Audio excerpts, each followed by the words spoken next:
Hi folks, welcome back to the Carver's Woodshop. We're going to do that snowman with the top hat, the black top hat with the little holly in his hat.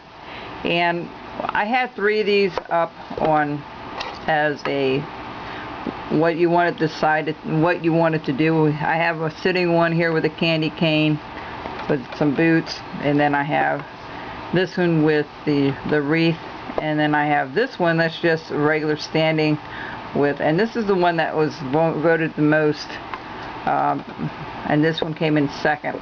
So let's do one of these today. Well, the only difference I'm going to do with this one versus what we'll do with the one on today is we're going to make that hat droop down, as you see there. This hat went up and I didn't care for how that looked, so we're going to droop it down to like an S form, as you can see.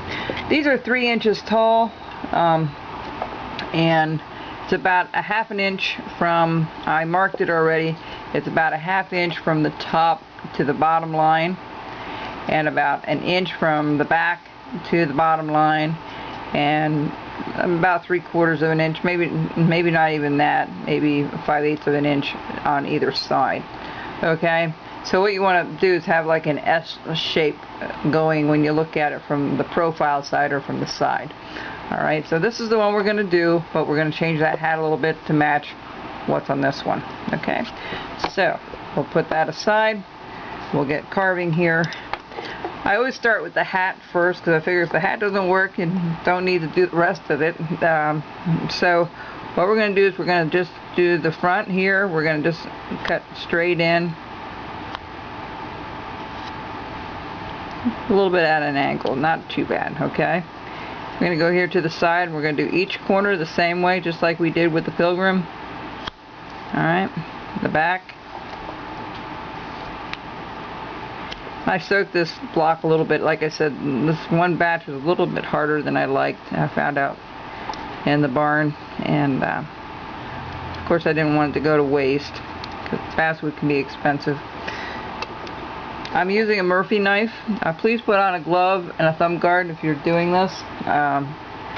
It's highly recommended. Now I'm going to put a stop cut going across from the front to the side here. And I'm going to just take that out and just slice it a little bit. Alright, we're just going to get where everything belongs here. I'm going to do each line to get that hat out.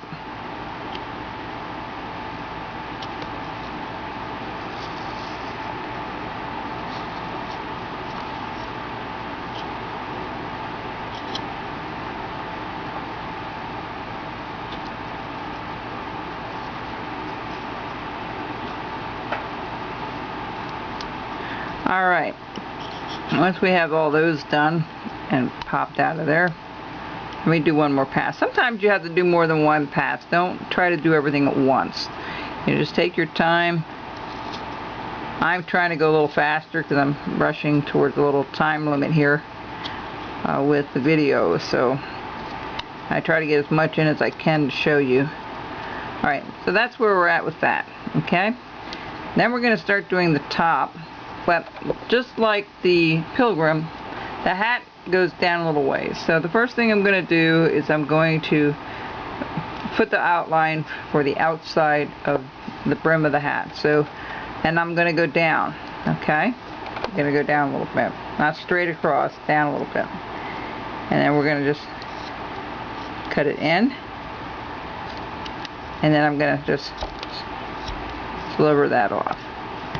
I'm going to go a little bit deeper and cut it out. Alright, just like so. Same thing over here. I'm just going to kind of follow that line. I'm going to take that little corner off. And then we're going to match those two by doing the top brim of the hat there, just like so.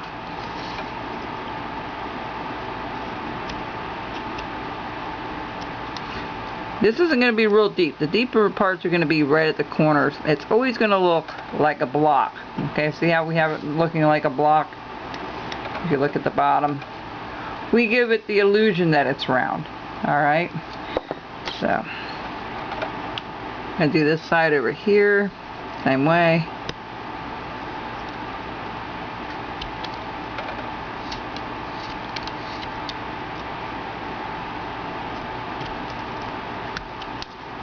You don't want to cut too much inward because this is going to go, this particular hat, it's going to be a little different because we're going to go in a little bit like this, alright, and this is going to be rounded, alright.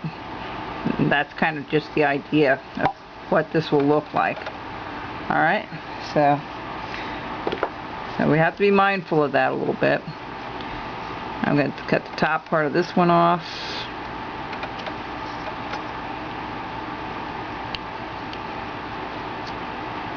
Okay, and the back section. I'm just going to go ahead and cut a little bit more off. You do a couple little shavings and then cut it off, and try, instead of doing the stop cut right away. So another way you can do that. Alright, so we have that kind of now, and what I'm going to do is I'm going to cut this across. If you look at it, it's pretty even with the band. It's about the same depth from the back as it is from, well, it's a little bit shorter in the front than it is on the back. So all I'm going to do is, if you want to mark it, you can take your, and you're just going to mark this off, okay? This,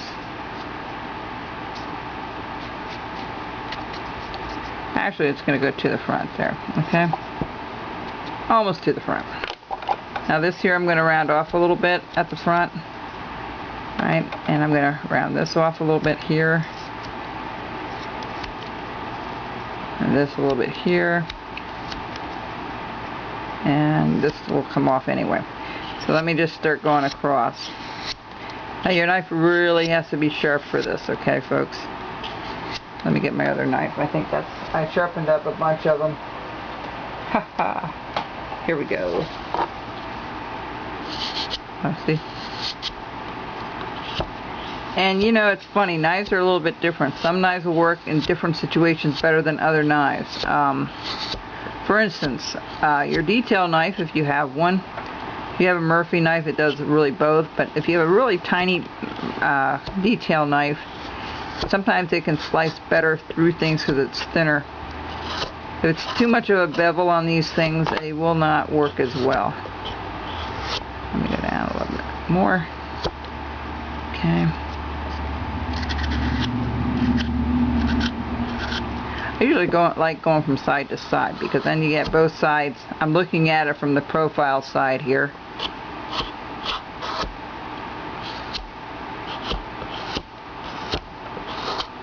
Alright, we'll be back.